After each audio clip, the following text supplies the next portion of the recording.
I love Transformers. And I love G.I. Joe. And I really love comic books. If only there was something that merged all those together. There is! It's morphin' time! The Transformers! G.I. Joe is there! Special shout out to all our channel members, including our Captain Tiers, Infinity Wartorn, Spin-54, Super Shaddix Boom, Toma K, Jamie's World, Matthews Laura, Don Ranger Power, Donnie Waldman, Dr. Grid, Jeremy Carr, It's La Dorman, Toku Texas Cosplay, Common Pikachu, Satargo's the Kaiju from Krypton, Brendan Overland, and AMG and Marco 27. If you'd like to support the channel, hit the join button down below for more details. Hello, this is Soundout here, and welcome to my introductory guide and my overall thoughts on the Energon universe. This is a series of comics being published by Skybound through Image Comics, and they feature the titles of Void Rivals, Transformers, Duke, and Cobra Commander. So I think similar to my video I did on the Massiveverse, where I kind of talked about each title so far and gave my thoughts on it, as well as just my recommendations, I'm going to do the same thing here. We're going to talk about the Energon universe. I know some people have asked me for my thoughts on this, and I appreciate the suggestion to, talk about it. And what better format than in a video? Because I've been reading all the Energon universe comics so far, so it's going to be kind of like a guide and recommendation to what they are, how they work, and everything there. Now, normally I like to keep guides spoiler-free, just so you can kind of go in without, any real preconceptions. But in order to explain the setup of some of these books, I will have to go into minor spoilers about others. And it's going to be only spoilers that happen in the first issues of these, so it's more setup than entire plot spoilers. But if you want to avoid spoilers completely and you're like, there's new Transformers G.I. Joe comics in existence, yeah, let me tell you about them. So currently G.I. Joe is being done as miniseries. There's Duke and Cobra Commander out now, and then Scarlet and Destro are coming later. Transformers is an ongoing, as well as the new title Void Rivals, and they all exist within what is known as the Energon universe, which is the first time Transformers and G.I. Joe have coexisted in a universe together from the beginning, while other publishers have merged them later. And if you love Transformers, and if you love G.I. Joe, I absolutely recommend checking these out because I think you're going to really enjoy what you have here. And if you've never really experienced Transformers or G.I. Joe, I recommend checking these out because these are the base formations of the universe. So I'm going to explain all the titles a little bit more in detail, but if you want my general recommendation, check them out if you're interested in any of these characters. So that is my baseline no spoilers part. The rest of this, I will have minor spoilers, but emphasis on minor. I'm not going to spoil the entire comic. I'm not going to recap the entire thing. I'm going to give you my thoughts and talk about them in some depth and detail. It should be a good time. So we're going to, of course, begin with the first title, Void Rivals. So our first title is The Mysterious Void Rivals. When this book was first announced, nobody really took any consideration or any thought into it. It seemed like a nice sci-fi series about two characters, and they were going on an adventure to discover secrets about their past. And that seemed pretty cool. I mean, it's Robert Kirkman, creator of Invincible and Walking Dead, so that, brought a lot of attention to it. But the most surprising part about Void Rivals is what happened in issue 1. Because it wasn't announced prior to the series coming out, but Jetfire appears in the first issue. Yes, Jetfire from Transformers gets found by the two lead characters of Void Rivals at the end of issue 1. And that was the announcement that Skybound through Image Comics were the ones that were going to be publishing Transformers and G.I. Joe, as the license had expired at IDW and Hasbro chose not to renew it with them. And this was the comic that broke out this new Energon universe. And what I found fascinating is that we started with something that was a brand new idea, at least for this universe. It wasn't pre-existing characters, but put in an existing character and started off a whole new thing. And I thought that was a really cool idea. So Jetfire appearing here, he's found on this planet, and he gets reactivated by them, and then he flies off. And we don't see what happens to him in the Void Rivals comic itself. Now again, not too many spoilers, but the Void Rivals comic exists in space. The characters exist from multiple different places, they go through different planets, they meet different characters. If you're somebody that's watched the original Transformers cartoon and always wondered why nobody did anything with some of the weird alien characters that appeared, you're going to finally see some follow-up on that in a way. Somebody doing something new with, some characters. I don't necessarily want to say which ones they are, but let's say that they like to judge people and they can get hired out to track people down as well. It's definitely cool to see Void Rivals be a new story with new characters, because you can't really predict where their story is going to go, and I think that makes it super cool. Plus, there's a new bad guy that shows up in issue 7. So what I like about Void Rivals is that unpredictability, and it also is the fact that it's not directly based on a toy line means, again, you can't really predict who is going to show up. But I love the exploration of the space side of this new Energon universe. Now, this book is connected to the others, but it also is a little bit distant. So you don't necessarily have to read all of the Energon universe titles to get any of them, and I think that's really cool. So if you want your space sci-fi adventure, Void Rivals is going to be the place. So the first 6 issues were put out prior to launching later titles, and they just came back from a break with issue 7, but the first 6 are going to be published in a trade paperback soon. So if you're wanting to read Void Rivals, I'd recommend picking up the trade. It's kind of probably the easier way to read it at this point, but I do recommend checking it out, even though it's like the lowest profile in terms of characters for this universe. I found that Robert Kirkman's writing on this has been fascinating, and Lorenzo De Felici and Matthias Lopez on art has made this book visually interesting, and I do recommend checking it out. But of course, let's talk about the one that broke out and broke the internet, Transformers. With Daniel Warren Johnson on writing and art for the first arc, Transformers has been explosive and bombastic. What's interesting here is that I found that Transformers kind of gave me what I was looking for in a Transformers comic. The setup seems very similar to what we've seen before, where we have Decepticons and Autobots showing up on Earth, crashed spaceship, the Ark, that sort of thing. And it's kind of what you would expect as your normal Transformer setup. They crash landed and things happened. But the thing that I found fascinating is the way that the character lineups are. For example, here's the Decepticon lineup for issue 1. There's no Megatron. He's nowhere to be seen. Starscream's in charge now. He finally got what he wanted, and Starscream's in charge of the Decepticons.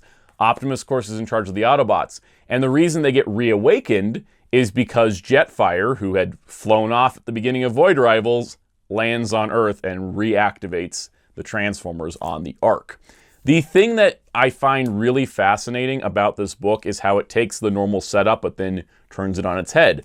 And especially with the fact that there are characters you think would be main stars based on how brand synergy works, but they're not the main stars because that's not what Daniel Warren Johnson wants to write. Not to mention as well that the art is fantastic. Daniel Warren Johnson is an incredible artist, and he's applied a lot of the same things he used in comics like Do a Powerbomb, and there's a lot of Transformers doing wrestling moves to sort of, incapacitate Decepticons, let's say. In addition to the way that looks, I gotta give credit to Mike Spicer, who's the colorist on this. The colors pop, they're vibrant, they're bright.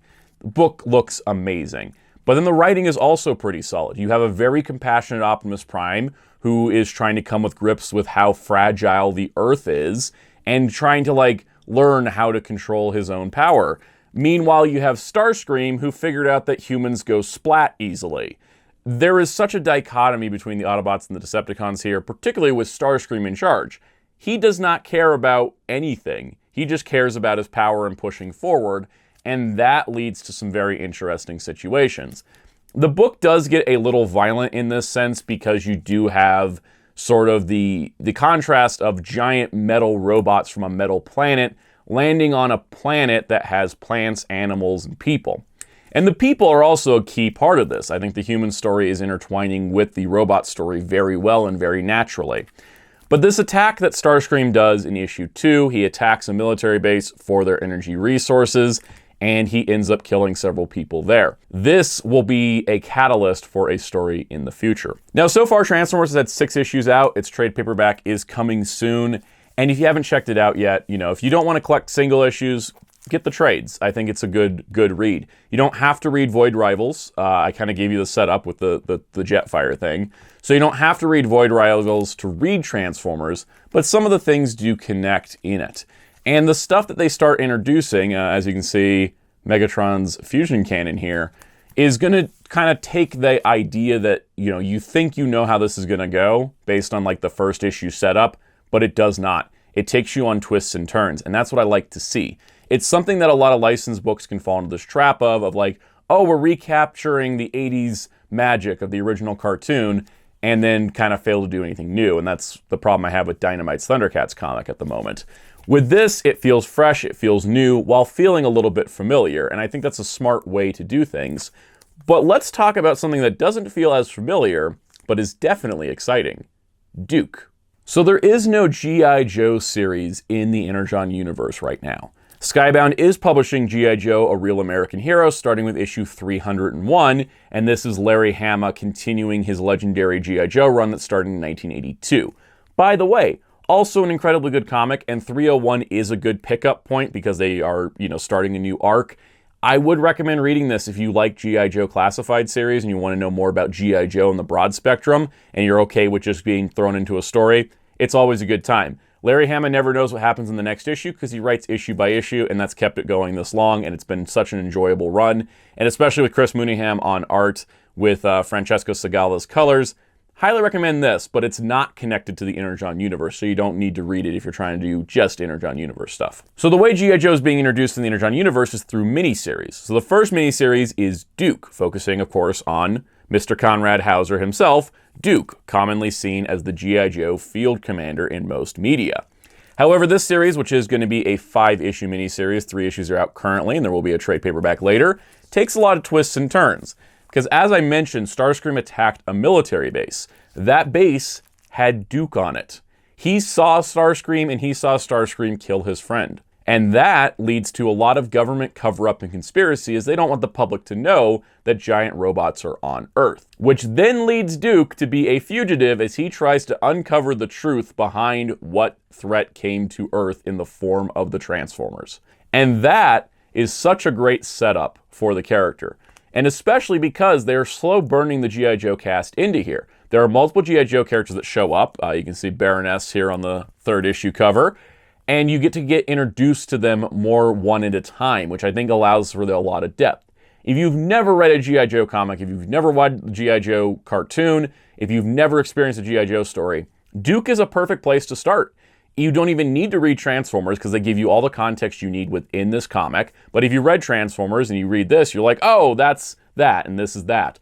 It's kind of like you get a broader view if you read everything, but if you only read the one, you still get a really solid story. And Joshua Williamson is writing this story as a fan of the Classified series toy line as well. He collects it, and he loves it, and he's given some notes to artists because there's some characters that show up in here, and they definitely are using their Classified designs, which I think is super cool, and also super smart from a business perspective, as well as an art perspective. Tom Riley and Jordi Bellari on art, fantastic. This gives it a really bright, really exciting look to it. And story timeline wise, this does take place after Transformers. But if you're reading it in trade, you would read it after the first volume of Transformers because the book does feature a time skip. Really clever stuff. They let these books breathe in their timeline a lot, and I really do appreciate that. So Duke is going to be, I think, a great ride. I'm looking forward to the last 2 issues of his initial run. And there will be a follow-up. What they're going to do is do like one G.I. Joe miniseries and one Cobra miniseries. So after Duke will be a Scarlet miniseries. And I wonder if we ever will get a G.I. Joe book or if we're just going to continue doing these miniseries, because I'm really enjoying that format. It kind of keeps it fresh and gives it some more focus. But let's look at the counterpart to Duke, Cobra Commander. So in a similar format to Duke, Cobra Commander is going to be a 5-issue miniseries. And this is showing the origins of the Cobra organization, which don't seem to exist yet. Currently, 2 issues are out of Cobra Commander. So a lot of things to note here. First of all, the Duke series does feature some violence like the Transformers series. It's kind of like PG-13, a little edgier than PG-13 at times. It's like a harder PG-13 in terms of violence, but it's stylistic, it's not realistic. Cobra Commander is definitely a more violent book because it is about a villain. So it is a villain book, and he does villainous things from the first issue itself. And that is pretty horrifying, some of the stuff that happens. But the way they work the Cobra Commander character into the Energon universe is his investigation of the Energon substance itself after he uncovers a certain Transformer that hasn't been seen in the Transformers book. There's some really great stuff in here. There is a lot of really cool intrigue. They go into Cobra Commander's backstory. If you've ever seen G.I. Joe the movie, someone finally decided to use some of that backstory here. So I don't want to spoil it too much because it's really interesting to read for yourself. And as you can see with Buzzer here on issue 2, some of the more iconic Cobra characters that we know start being introduced slowly, similar to how the G.I. Joe characters are introduced in Duke. And it's really interesting to see Cobra Commander create his new empire, especially with the new technology that he's found. And I think that's the coolest part about this, is that it's the Energon universe. Energon as a substance is fueling everything. So you go from Void Rivals, where they encounter Transformers characters, to Transformers, where humans get affected, like Duke. And then Cobra Commander finds things related to the Transformers technology. So you have this nice path to introduce all of these elements. And that is where the Energon universe shines. Now, when Cobra Commander ends, it will be replaced by a Destro miniseries, kind of like how the Duke one's being replaced with Scarlet. And I think that's going to be very interesting to see because Cobra Commander and Destro are two of the most prominent Cobra characters. So I like the way that this universe is building up. I really like the stories that are being told, and I highly recommend checking it out. Like I said, if you don't have a local comic shop, I would recommend going and looking at the trade paperbacks. And especially with Void Rivals, since it already has a trade, I think, coming out very, very soon, if it's not already, you could pick up the trade and then start picking up with issue 7. If you have your local comic shop, though, I do highly recommend supporting them and picking up at least one of the titles monthly if you want to support the line and you want to read the books. But yeah, I definitely recommend checking these out for all the reasons I've stated. Now, because I am a physical comics buyer, I do forget sometimes there are digital comics platforms out there if you want to purchase the books digitally, which also help with the sales. I think if these continue to sell well, we're going to continue to see an expansion of the Energon universe line. And I think the creative teams involved are very knowledgeable in what they're doing and provide a fresh new perspective as well. These 4 comics are 4 of the best comics on the market right now. And the fact they're tied to a Hasbro license thing, it's just kind of happenstance. These would be great comics by these creators regardless of the characters involved, but it elevates the characters involved in a very interesting way. If you're somebody that's been trying to get into Transformers comics, this is the place to check it out. If you want to get into G.I. Joe stories because you love the Classified series toy line, this is a good place to start as well. There is a lot of cool things, and I can't wait to see how this expands. And I'll probably do more videos on it in the future as it does expand. I wanted to wait to do this video until we had a little bit more under our wing, you know, a couple issues of every book, so I could talk about it in a broader sense. But I do highly recommend these. If you want to continue the conversation, though, leave me a comment down below. Ask me any questions about specific titles or any questions you have on continuity. I've been reading comic books my entire life pretty much, and I've been reading them steadily on a weekly pull box since 2010. So I know comic continuity like a snap. So let me know if you have any questions. Also, while you're down there, hit the subscribe button and the notification bell if you haven't already. Hit the like button if you enjoyed this so more people can get an easier guide. And share this around to friends who may be wondering, how do I get into these books? What are these about? What do you keep talking about? Can someone explain it to me? Here you go. You got a nice, easy guide. If you'd like to help support the channel directly, though, please consider hitting the join button down below. Helps the channel out greatly. If you join as a channel member, you also get perks like early access at different tiers, so check it out. We have a Discord server in the link below, as well as Monday live streams on this YouTube channel at 5 p.m. Eastern every Monday. We have a good time. We talk about Transformers, we talk about G.I. Joe, we talk about comics. I'm doing more comic stuff in those live streams than I was before. I'm covering some comic news now. Trying things out. I love comic books, clearly, and I'd like to talk about them more on the channel, so videos like this doing well will hopefully generate more comic videos. You can also find me on social media if you like at Soundout12 across most platforms. And you can find my awesome graphic designer on social media and on Discord at DarkClaw643. Plus, you can find Hero Club at hero-club.com for comic reviews and more. And until next time, this is Soundout saying goodbye.